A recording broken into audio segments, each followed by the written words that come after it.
The Samsung Galaxy Z Fold 8 has arrived, and this time around Samsung hasn't simply refined last year's Fold, it has changed the formula. The Galaxy Z Fold 7 had that familiar tall cover display and a larger inner screen that leaned heavily into productivity. With the Fold 8, Samsung has gone in a different direction. The regular Fold is now shorter, wider, and much more focused on things like watching movies, playing games, using social media, messaging, and all the everyday stuff we normally do on a smartphone. Samsung hasn't completely abandoned the productivity-focused Fold concept. Instead, that idea has effectively been moved up to the Galaxy Z Fold 8 Ultra, which is also the more expensive model. And after using the regular Fold 8 for a week, I actually think Samsung might have stumbled onto something important here. The new proportions make this phone feel much more approachable.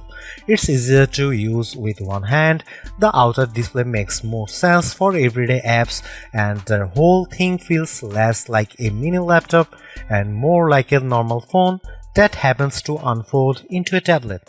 That sounds like a small distinction, but it changes the experience quite a bit.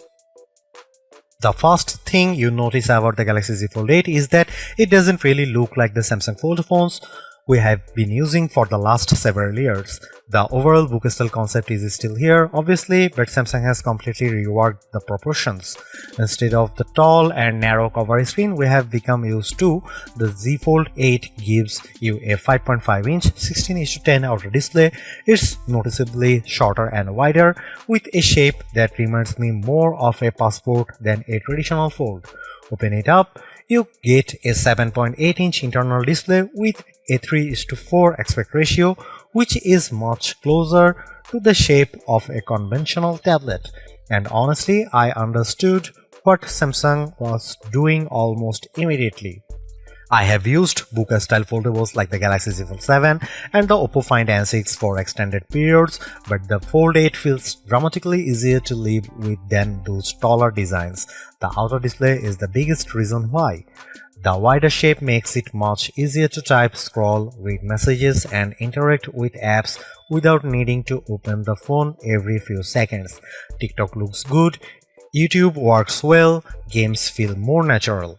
Even basic things like Google Maps benefits from having a little more horizontal room.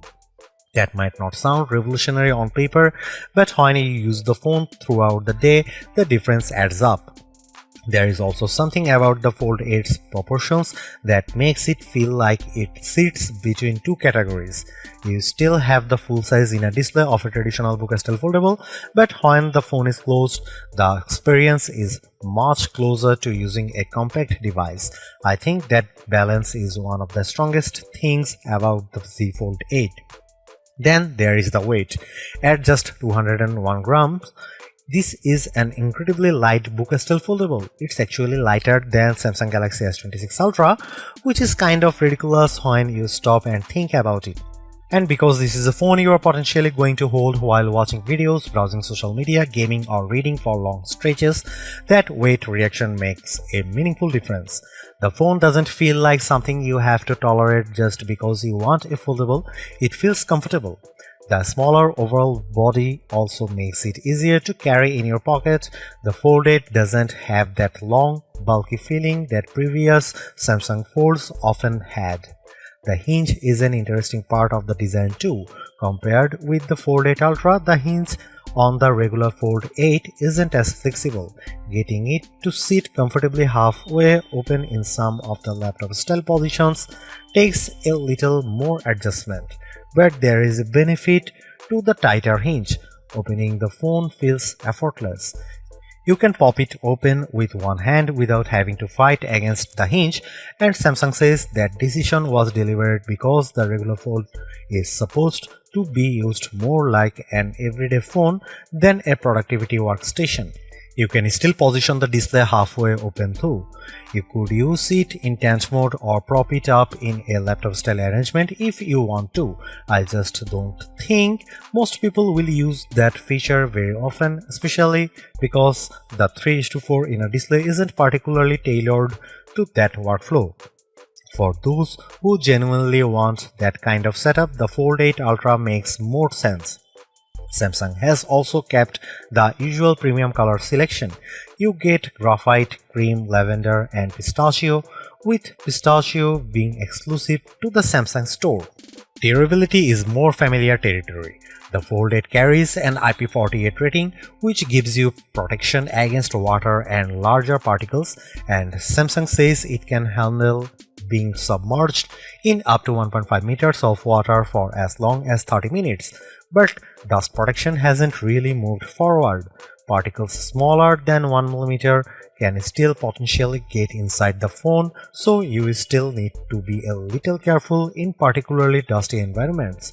At this point, Google is still one of the few companies to really address the difficult combination of dust and water resistance on foldables, so Samsung's approach isn't particularly unusual. It just means there is still room for improvement. One of the biggest weaknesses of older Samsung Folds was that the cover display often feel like something you used only when you absolutely had to. That isn't really the case with the Z Fold 8. The 5.5-inch outer screen is actually one of my favorite parts of the phone. The 16:10 ratio gives it a wider footprint, so typing, messaging, social media, browsing, and navigation all feel more natural. It also gives you more room for images and text than Samsung's previous tall cover displays, and that makes you don't have to unfold the phone just to do basic smartphone tasks. That's a big deal. Gaming is another area where the wider screen works nicely. It feels less constrained than older fold cover displays, and watching 16:9 content on Netflix is also pretty good. You still get small black bars, but the video occupies a larger portion of the screen than it does on some of Samsung's more square foldables. What impressed me most is that it doesn't feel cramped. At only 5.5 inches, that could have been a problem, but Samsung has chosen the aspect ratio carefully and it works. The quality is also flagship level, which makes a difference. This isn't a basic outer panel that exists just to get you through the day. It feels like a screen you could actually use as your primary display. Then of course there is a big internal panel. The 7.8-inch foldable display is exactly what you would expect from a high-end Samsung phone. You get dynamic AMOLED 2X, LTPO technology, a 120Hz refresh rate, and up to 3000 nits of peak brightness. It's bright, smooth, colorful, and extremely detailed. But the two things that really stand out to me are the shape of the display and the crease. The 3:4 aspect ratio might not sound like a huge change compared with previous folds, but in actual use, it makes a noticeable difference. Apps feel much more natural on the inner screen. WhatsApp works, Slack works, Instagram works, YouTube works, and in many cases, you can use them in landscape orientation without constantly wondering whether the interface is going to break or look strange. That was something I found surprisingly refreshing. With older foldables, opening a particular app sometimes came with a little uncertainty. You'd wonder whether the layout would fit properly, whether content would be cropped, or whether you'd have awkward empty spaces. With the Fold 8, I rarely thought about any of that. I just opened the app and it worked. The new shape also helps with video. Movies naturally fit the wider screen better, so although there are still black bars depending on the content, you get more usable screen real estate compared with some of Samsung's boxier designs. I actually ended up using the inner display in portrait mode quite a lot. It essentially becomes a massive smartphone screen, which is excellent for scrolling social media, playing portrait games, and watching vertical videos. TikTok in particular feels great on this display, while the Fold 8 is slightly less convincing is heavy-duty split-screen multitasking. You can still run two apps next to each other, and I used that setup regularly for things like messaging and browsing, but you don't have quite as much room as you do on the Fold 8 Ultra. Still, it's far more useful than trying to do the same thing on a conventional phone, so I wouldn't describe the Fold 8 as a bad productivity device. It simply isn't the best Samsung foldable for productivity anymore. Then there is a Flex Titanium. Samsung's new internal display technology uses two layers within the folding panel with the goal of making the screen stronger and reducing that obvious central crease, and I can definitely tell the difference. The internal panel feels more solid under your finger.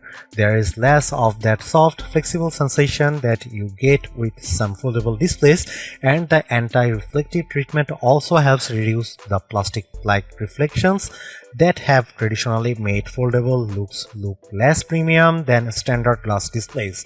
Then you look at the phone straight on and notice the crease, or rather you barely notice it.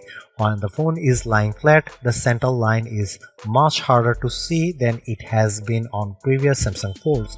You can still spot it from certain angles, and yes, you can feel it when you run your finger over the middle. But visually, Samsung has made a pretty big improvement. I still think the Oppo Find N6 has a slight advantage when it comes to making the crease disappear, but Samsung has clearly taken a big step in the right direction. The Galaxy Z Fold 8 may sit below the Ultra, but Samsung hasn't exactly given it weak hardware. You are getting the Snapdragon 8 Elite Gen 5 for Galaxy, the same flagship processor used in the Galaxy S26 Ultra. There is also 12GB of RAM along with 256GB, 512GB or 1TB of storage. For regular use, the experience is exactly what you'd expect from those specifications. The phone feels fast, One UI responds quickly, apps open without delay, scrolling is smooth, and normal multitasking feels effortless. But the story changes when you start putting serious sustained pressure on the hardware. During testing, I noticed occasional shutters while editing complex 4K footage in CapCut Pad, particularly with multiple video layers. Demanding games can also expose the limits, something like uttering waves with the graphics turned all the way up can make the phone warm up surprisingly quickly. The chipset itself isn't the problem. The Snapdragon 8 Elite Gen 5 is a very powerful platform. What seems to be holding the Fold 8 back is the physical design. It's thinner and smaller than the Fold 8 Ultra, which means there is less room to handle heat during long periods of heavy use. And once the temperature rises, sustained performance starts to suffer. Samsung's handling of benchmarking was also interesting. During my testing, standard apps like Geekbench 6 and 3D Mark were blocked. That isn't unheard of with unreleased smartphones. Xiaomi and Honor have done similar things with pre-launch hardware, but this was the first Samsung phone I have tested where I saw this kind of restriction. Even more interestingly, the Fold 8 Ultra did not have the same limitation.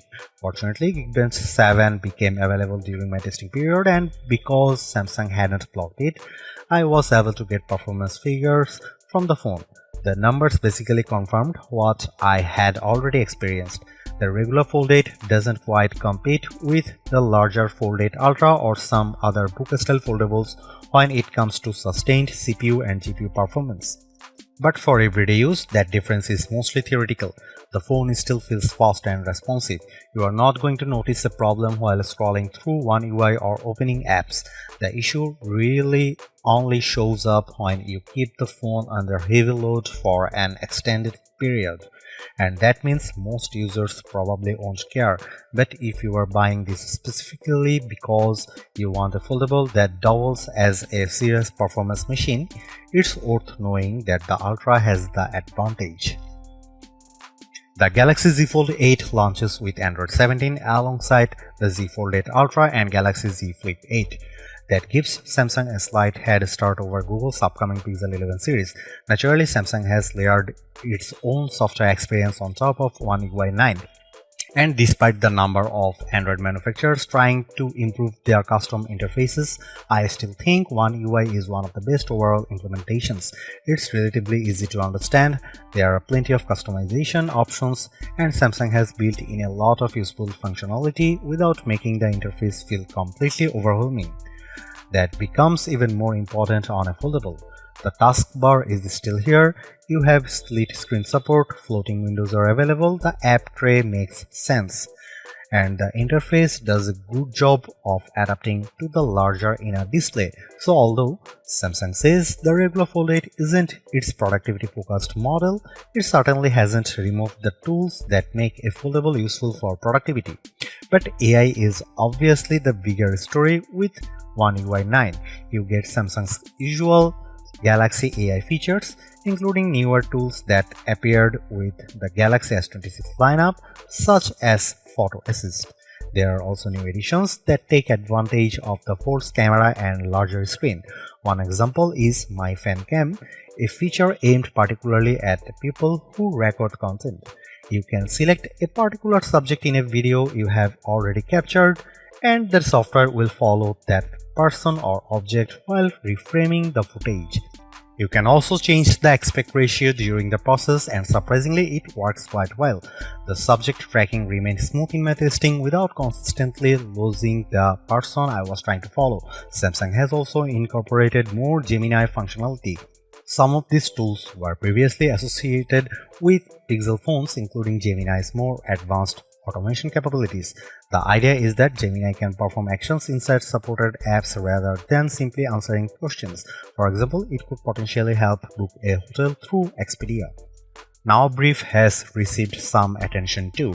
It now pulls information from a wider range of sources and as a result feels more useful. It can combine weather, news, YouTube recommendations, Spotify playlist, health information, and even weekly recaps based on your recent activity.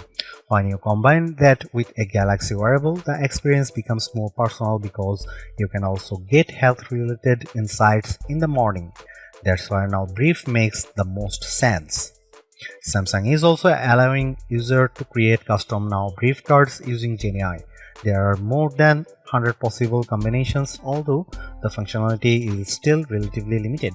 Right now, the custom cards mainly resolve around weather, Samsung Health, and YouTube content. I'd like to see Samsung eventually open this up to far more services. One UI 9 also includes a couple of features that will look very familiar to iPhone users. AI prioritized notifications can move certain alerts toward the top of the locked screen, while notification summaries are available for messaging apps.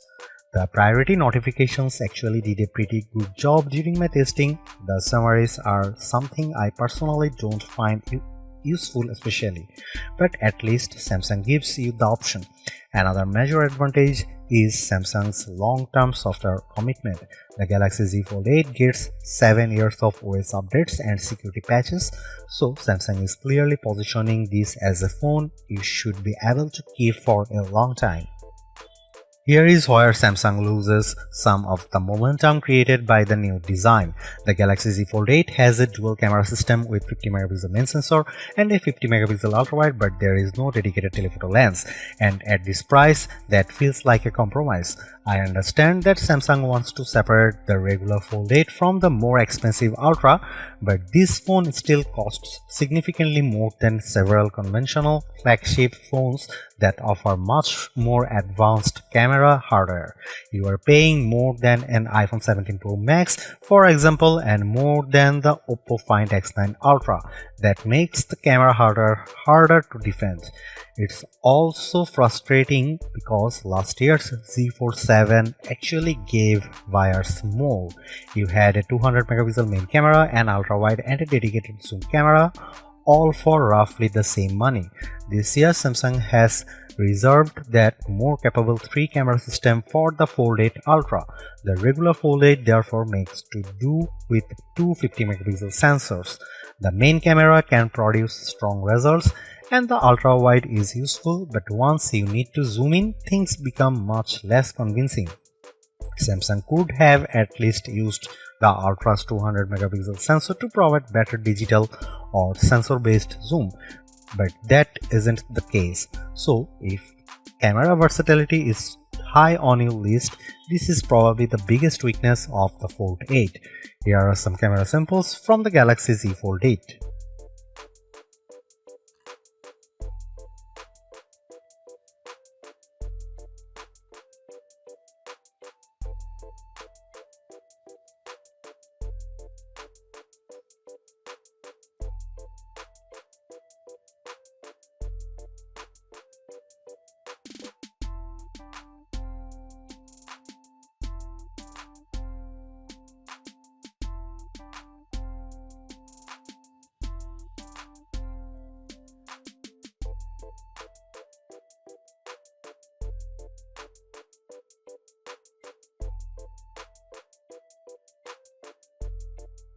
The Galaxy Z Fold 8 is much more than just another yearly fold upgrade. It represents a real change in how Samsung thinks about its regular book-style foldable. Previous fold models were increasingly defined by productivity. Samsung wanted them to feel like mini workstations that happened to fit in your pocket. The Fold 8 takes a different approach. It wants to be a great everyday phone first and a tablet when you need one, and I think that makes a lot of sense. The shorter, wider design makes the outer display dramatically easier to use. The 201-gram weight makes the phone comfortable to carry and hold. The 7.8-inch internal display is excellent, and the much less visible crease makes the folding experience feel more mature. There are still some clear weaknesses. The camera setup is underwhelming for the price. The regular Fold 8 can't sustain performance quite as well as the larger Ultra, and heavy users may find the battery life a little too close to the edge. But after spending a week with it, none of those compromises changed my overall impression. In fact, the biggest surprise for me was how quickly I started preferring this design. The phone still gives you that huge inner display when you want it, but you no longer have to feel like you are sacrificing the everyday smartphone experience just to get a foldable. That's what makes the Galaxy Z Fold 8 so appealing. It's not necessarily Samsung's most powerful foldable, it's not the best camera phone in the price range, and it isn't the productivity king anymore. That's what the Z Fold 8 Ultra is for. But if you want a foldable that feels comfortable, practical, easy to use, and genuinely enjoyable every single day, the Samsung Galaxy Z Fold 8 is the one I'd take. And honestly, after using it, I'm not sure I want Samsung to go back to the old Fold design.